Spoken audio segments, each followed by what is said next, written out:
సిద్ధేశ్వర సంత్ శ్రీ గులాబ్ బాబా లీలా తరంగిణి. అధ్యాయము 1. బాబా ఎవరు? ఓం విఘ్నరాజాయ నమః. ఓం సరస్వత్యై నమః. ఓం గురుభ్యో నమః. ఓం కులదేవతాయ నమః. ఓం సద్గురు గులాబ్ బాబాయ నమః. నామ రూప గుణరహితమైన పరమాత్మ తన సంకల్పము చేత ఈ అనంతమైన విశ్వము యొక్క రూపాన్ని ధరించాడు. ఆ పరమాత్మయే సృష్టి, స్థితి, లయకారకులైన త్రిమూర్తుల రూపాలను ధరించి సృష్టి ధర్మాన్ని నిర్వహిస్తున్నారు. ఈ త్రిశక్తులు దేనియందు కలిసి ఒకటిగా పనిచేస్తాయో దానినే పరబ్రహ్మ అని అంటారు. ఆ పరబ్రహ్మే సమస్త దేవతలలోనూ చరాచర భూతకోటిలోనూ వ్యక్తమవుతున్నది. ఆ పరబ్రహ్మ స్వరూపమే శ్రీ దత్తాత్రేయుల వారు. వీరు పరిపూర్ణులైన మహనీయుల రూపాలలో శాశ్వతముగా భూమిపై సంచరిస్తుంటారు. గురుర్బ్రహ్మ అనే ధ్యాన శ్లోకం త్రిమూర్త్యాత్మకమైన పరబ్రహ్మ రూపాన్నే ధృవపరుస్తుంది. ఆధ్యాత్మిక పరంపరలో మహాత్ములు ప్రకటన కావటం, నిష్క్రమించడం అనాదిగా వస్తున్న సాంప్రదాయం. అన్ని కాలాల్లోనూ మహాత్ములు, సిద్ధ పురుషులు ఉంటూనే ఉంటారు. వారు అనేక చోట్ల అవతరించి వారికి విధించబడిన పనులు నెరవేరుస్తుంటారు. వారు అనేక చోట్ల పనిచేసినా అందరూ భగవంతుని ఆజ్ఞానుసారంగా నడుచుకుంటూ ఉంటారు. అందుచేతనే ఒకరు చేసేది ఇంకొకరికి తెలుస్తుంది. ఒకరు చేసిన దానిని ఇంకొకరు పూర్తి చేస్తారు. శ్రీ గజానన్ మహారాజ్ 1910 వినాయక చతుర్థి రోజున మహాసమాధి చెందారు. వీరు సమాధి చెందిన 7.5 సంవత్సరాలకు 1918 అక్టోబర్ 15న శ్రీ షిరిడి సాయిబాబా మహాసమాధి చెందారు. శ్రీ సాయిబాబా మహాసమాధి చెందిన 7.5 సంవత్సరాలకు శ్రీ తాజుద్దీన్ బాబా 1925 ఆగస్టు 15న మహాసమాధి చెందారు. విచిత్రం ఏమిటంటే ఈ ముగ్గురు మహాత్ములు సమాధి చెందే నాటికి ఒక్కొక్కరికి మధ్యకాలము సుమారు 7.5 సంవత్సరాలు. తరువాత మరలా 7.5 సంవత్సరాల నాటికి శ్రీ గులాబ్ బాబా జూలై 1, 1932 సంవత్సరంలో జన్మించారు.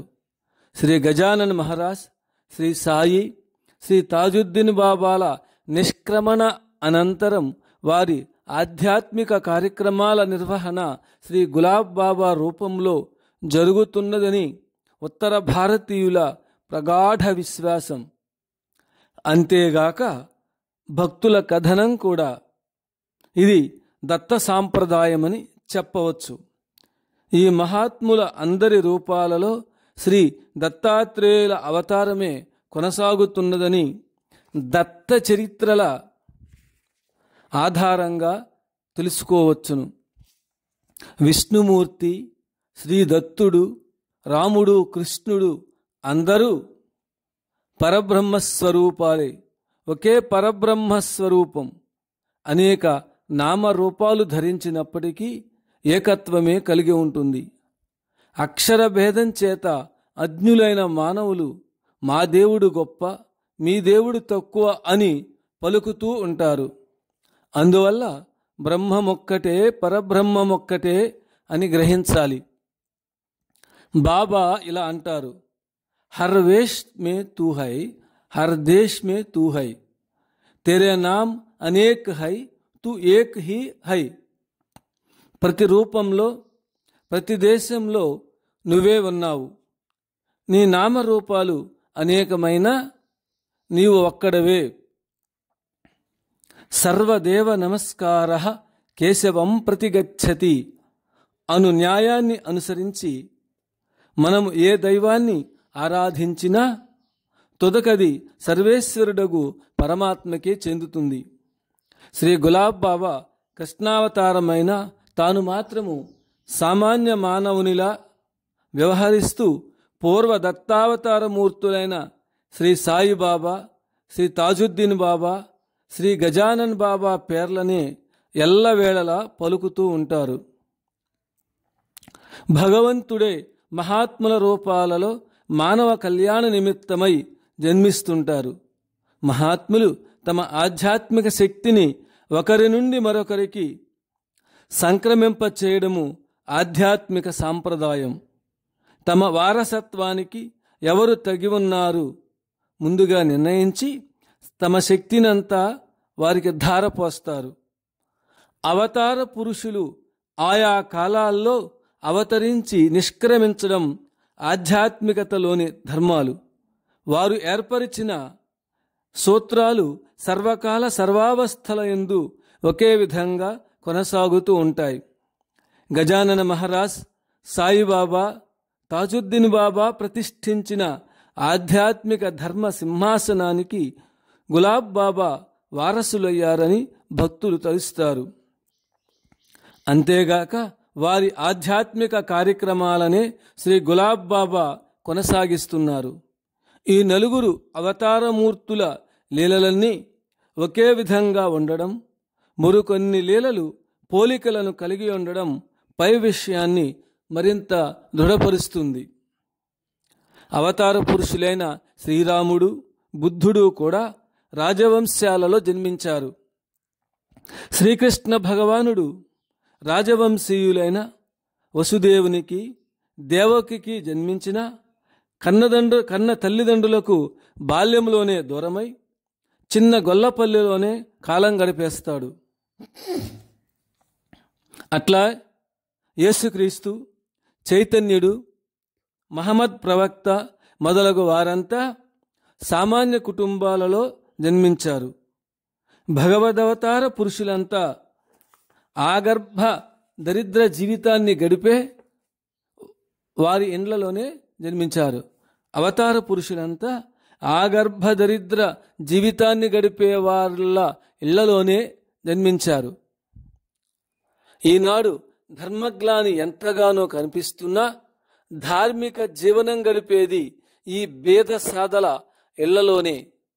శ్రీ గులాబ్ బాబా జీవిత సరళిని పరిశీలించి చూస్తే వారు చాలా నిరుపేద కుటుంబంలోనే జన్మించారు. బాబా తల్లిదండ్రులైన తానై, సీతారామ నందలాల్ భజనలు, సంకీర్తనలు చేస్తుండేవారు. అటువంటి పుణ్య దంపతుల గర్భాన స్వయంగా శ్రీకృష్ణ పరమాత్మ శ్రీకృష్ణ జన్మతిథి నాడు అర్ధరాత్రి సమయాన గులాబ్ బాబాగా జన్మించారు. సద్గురువులైన శ్రీ నామానంద మహారాజ్, శ్రీ గాడ్గి బాబా, శ్రీ కైకారి మహారాజ్ మొదలగు వారంతా బాబాను కృష్ణావతారంగా గుర్తించారు.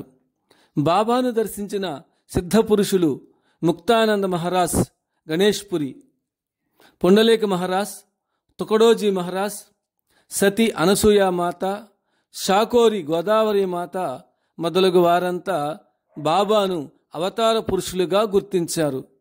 బాబాను దర్శించిన మహాత్ములు, సాధు సంతులు, పీఠాధిపతులు వారిని దివి నుండి భువికి దిగి వచ్చిన భగవదవతారమని కీర్తించారు. బాబా సకల దేవతా స్వరూపాలలో, సకల సాధు స్వరూపాలలో, సకల స్వరూపాలలో భక్తులకిచ్చిన అనుభవాలు లెక్కకు మించి ఉన్నాయి. శ్రీ సాయినాథుడు సకల జీవ స్వరూపాంత. శ్రీ తాజుద్దీన్ బాబా, గజానన్ మహారాజ్ మారు రూపాలలో బాబా దర్శనానికి కాటేలు వచ్చి వారి స్వయం రూపాలలో శ్రీ బాబాకు, తుకడోజీ మహారాజుకు దర్శనమిచ్చారు. బాబా భజన సంకీర్తనలలో బ్రహ్మాది దేవతలు, మునులు, ఋషులు మారు రూపాలలో ఉపస్థితులై ఉంటారని ప్రతీతి.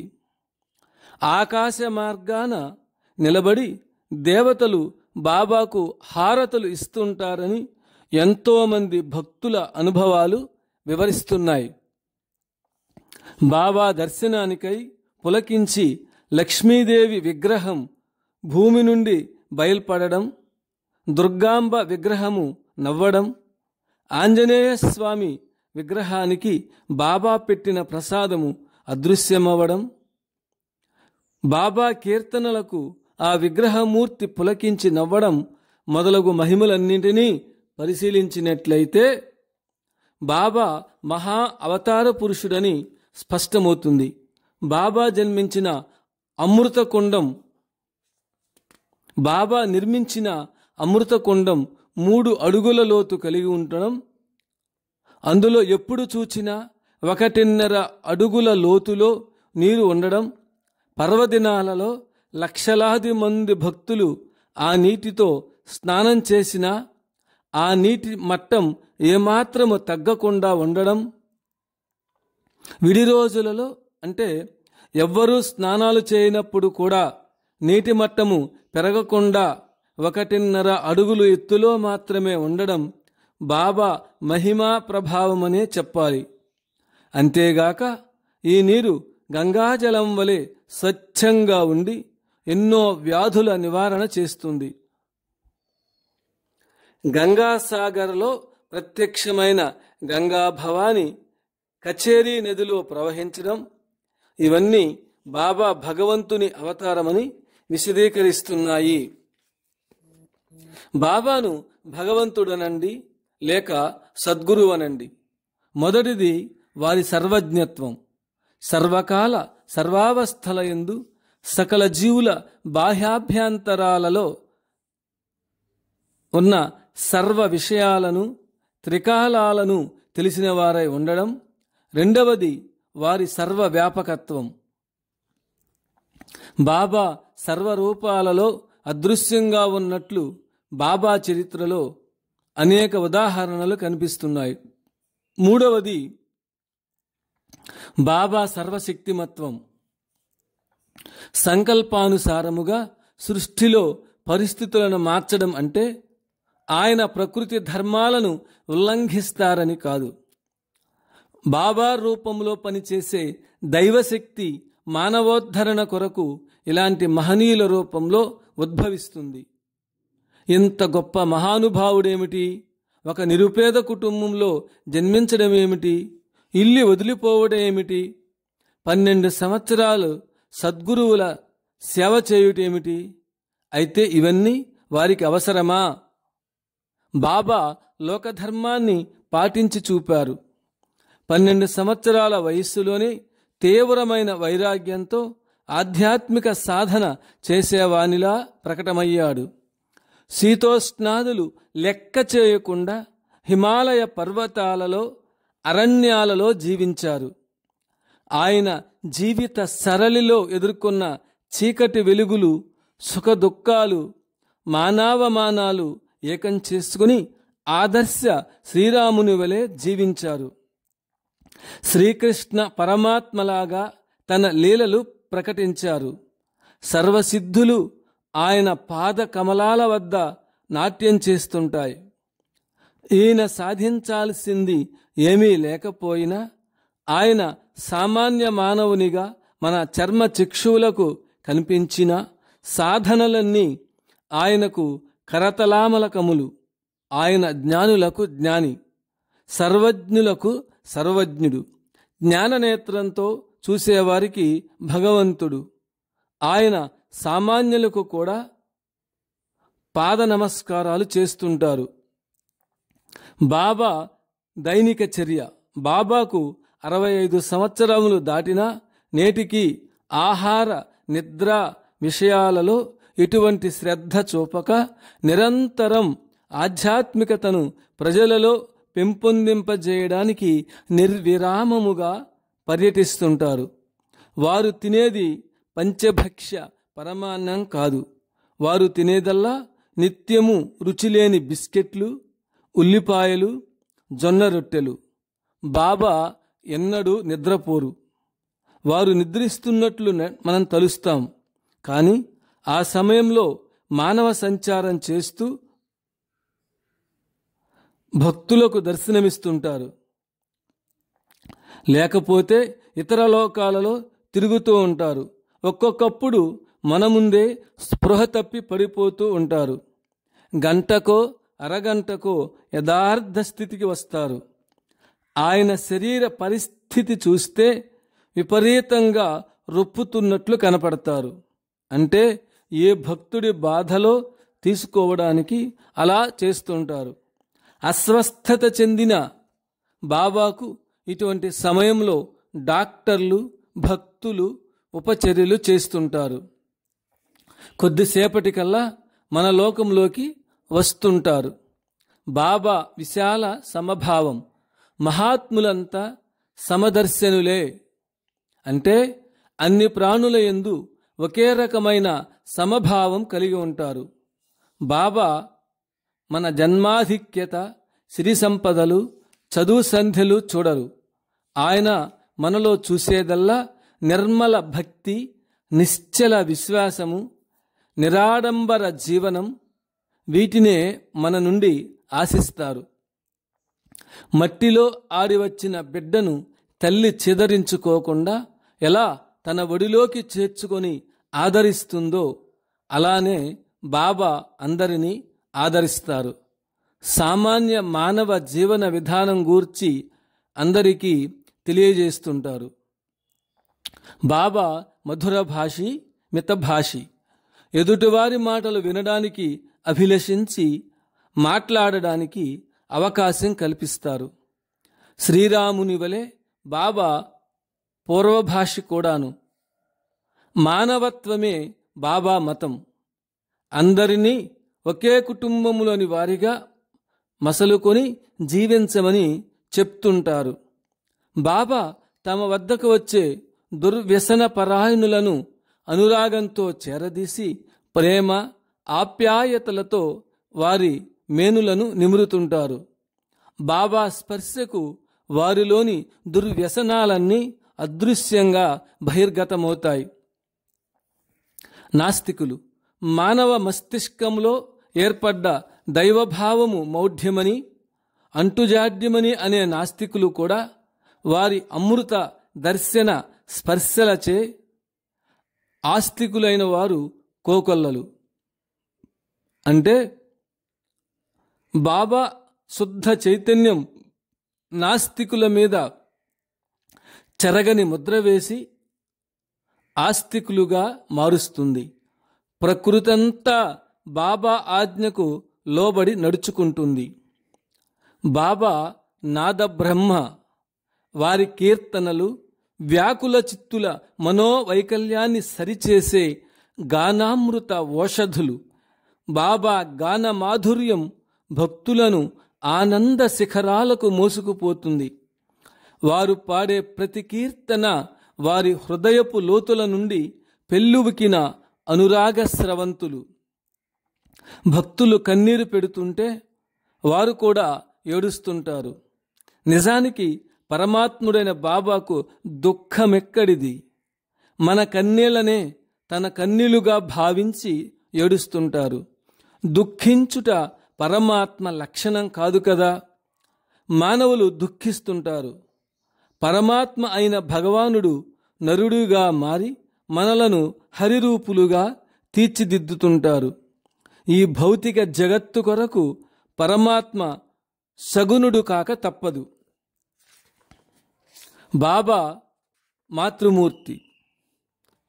శ్రీ జ్ఞానేశ్వర్, ముక్తాబాయిల వలె గులాబ్ బాబా చిన్నతనాన్నే తల్లిదండ్రుల ప్రేమకు నోచుకోలేకపోయారు. ఎందరో మహానుభావులు మానవ సేవే మాధవ సేవగా భావించి ఆర్తుల కష్టాలను తొలగించడానికి జీవితాంతము కృషి చేసినా వారి బాధలు సమసిపోలేదు. వారు చేసిన సేవ అంతటితో ఆగకుండా మహాత్ముల రూపంలో నేటికి కొనసాగుతూనే ఉంది. అయితే నిర్భాగ్యులమైన నిరుపేదల కష్టాలకు అంతం లేదా అంటే లేదు. అలాంటి వారి బాధలు ఒకనాటితో పోయేవి కావు. మానవజాతి ఉన్నంత కాలము బాధలు, కష్టాలు కొనసాగవలసిందే.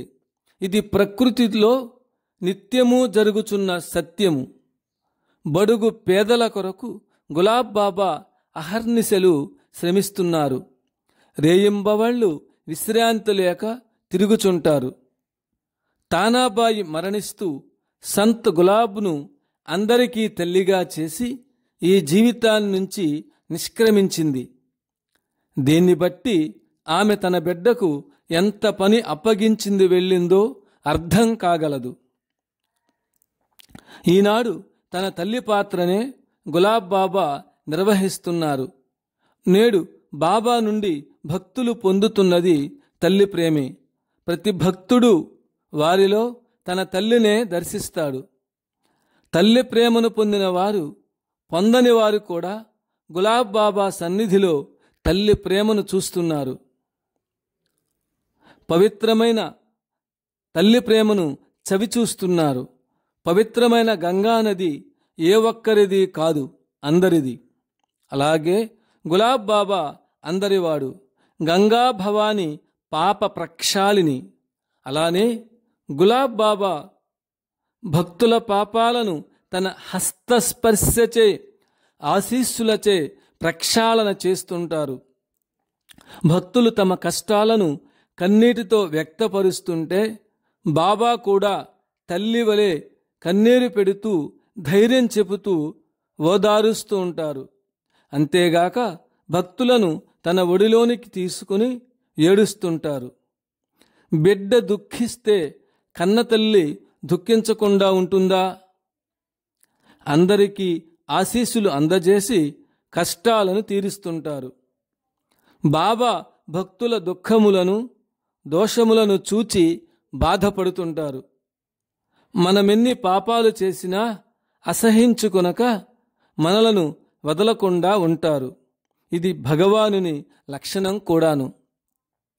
ఈ సందర్భంలో కొన్ని సంఘటనలు ఉదహరించడమైనది. అప్పాసాహెబ్ కలంకర్ తదితర భక్తులతో బాబా యాత్ర చేస్తుండగా త్రోవలో ఒక బక్క చిక్కిన నిరుపేద ఎదురయ్యాడు. వ్యాను ఆపి అతన్ని పరామర్శించి అతని వద్ద చద్ది రొట్టెలు పచ్చడి తీసుకుని వారికి బదులుగా హల్వా పూరి ఇచ్చి తినిపించారు. ఇటీవల దసరా పండుగకు 12/10/97, 13/10/97 బాబా దర్శనానికి వెళ్ళారు. బాబా దర్శనానికి నెల్లూరు, ఒంగోలు నుండి 14 మంది భక్తులు టాకర్ఖేడా వెళ్ళి వచ్చారు. బెజవాడ వీరయ్య మాస్టారు, చిరంజీవి బి పరమేశ్వరరావు, బి ప్రసాద్ నెల్లూరు మొదలగు వారు తమ అనుభవాలను గూర్చి చెబుతూ బాబా అన్నమాటల గూర్చి ఇలా చెప్పారు. భక్తులందరికీ వీడ్కోలు ఇచ్చే సమయాన భక్తజన విధేయులైన బాబా నా మర్యాదల్లో ఏమైనా లోటుపాట్లున్నా అన్యదా భావించవలదని కోరారు. ఈ మాటలు అనగానే అందరూ బాబాను చేరి కన్నీరు కార్చారు. టాకర్ఖేడా నుండి అకోలా స్టేషనుకు తన వ్యానులో భక్తులందరినీ దింపిరమ్మని డ్రైవర్ని ఆదేశించారు. బాబా ఈ రీతిగా భక్తులపై అత్యంత ఆదరాభిమానాలు వ్యక్తపరుస్తుంటారు. విశాఖపట్నం BHPVలో పనిచేస్తున్న శ్రీ పి మురళీధర్రావు స్నేహితులు శ్రీ BVG కృష్ణారావు ఆఫీసు పని మీద నాగపూర్ వెళ్ళి బాబాను దర్శించారు. అతని చేత బాబా మంగళ స్నానం చేయించుకుని అతనికి నోట్లో కన్న తల్లి వలె అన్నము రొట్టెలు పెట్టి తినిపించారు. కన్నతల్లి మన చిన్ననాడు అన్నం తినిపించి ఉంటుంది, మనం పెద్దయ్యాక తినిపించదు కదా. అలాంటి భక్తుల అనుభవాలు లెక్కలేనన్ని ఉన్నాయి. గులాబీ పుష్పాన్ని కింగ్ ఆఫ్ ఫ్లవర్స్ అంటారు. గులాబీ పుష్పం పూల జాతికి రాజు. గులాబ్ బాబా అంటే గులాబీ పువ్వులాగా ఆయన మనకు రాజాధిరాజు భగవంతుడు. బాబా కుడిపాదంలో ఓం అనే అక్షరం ఉంది. ఇది అందరికీ కనపడదు, జ్ఞానచక్షువులు కలవారికే కనపడుతుంది.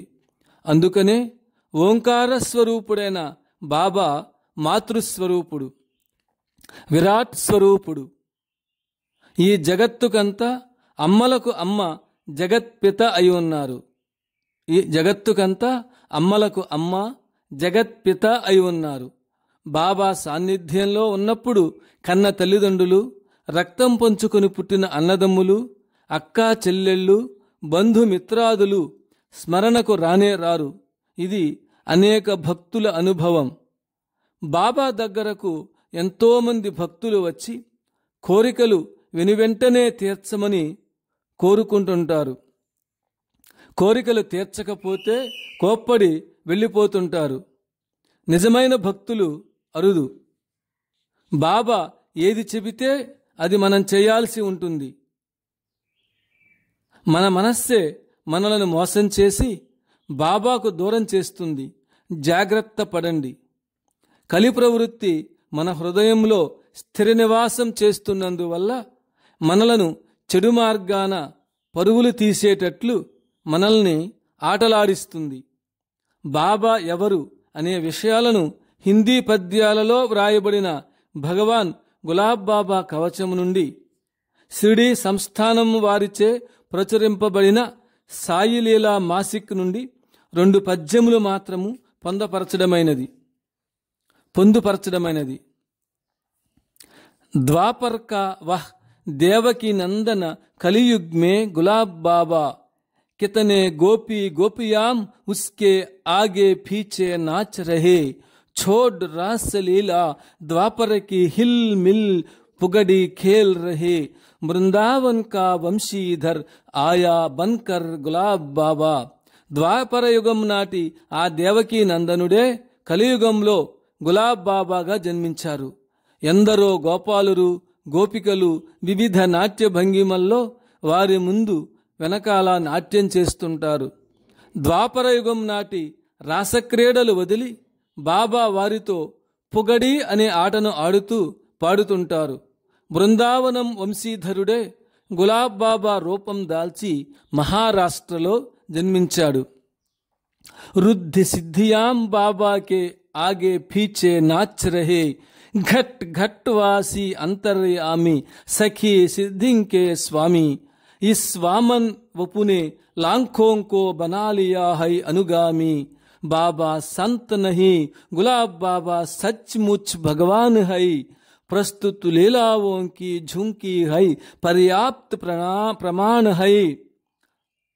రుద్ధి సిద్ధులు ఆయన ముందు వెనుక నర్తిస్తూ తమంతట తామే ప్రకటమవడానికి ఉవ్విళ్ళూరుతుంటాయి. సర్వత్రా నిండియున్న అంతర్యామి, అన్ని సిద్ధులకు సిద్ధేశ్వరుడైన ఈ వామనామూర్తి లక్షలాది భక్తకోటిని తన అనుయాయులుగా చేసుకుంటున్నారు. బాబా సిద్ధపురుషుడైన సంత్ కాదు, బాబా భగవానుడని చెప్పడానికి వారి అద్భుత లీలలే ప్రమాణంగా ఉన్నాయి. సంత్ కి లీలా అపారా భరీ హై, సాయినాథ్ గజానన్ గులాబ్ బాబా ఏక్ హై. సంతుల లీలలు అపారంగా ఉంటాయి. సాయినాథ్, గజానన్, గులాబ్ బాబా ఒకరే అని ఉత్తర భారతీయులు నిరంతరం గానం చేస్తుంటారు. ఈనాడు మన దేశంలో శ్రీ సత్యసాయి బాబా, శ్రీ రామ్ సూరత్ కుమార్ యోగి తిరువన్నామలై, అనసూయామాత పారాళసింగ, కోటిస్వామి పురళిపాలయం తమిళనాడు మొదలగు వారంతా మూల స్తంభాలలాగా దేశం నలువైపులా ఉండి ఈ ఆధ్యాత్మిక కార్యక్రమాలను కొనసాగిస్తూ ప్రపంచ మానవాళిని భక్తి మార్గంలో నడిపిస్తున్నారు. గోపాల గోపాల దేవకి నందన గోపాల గులాబ్ బాబా గోపాల.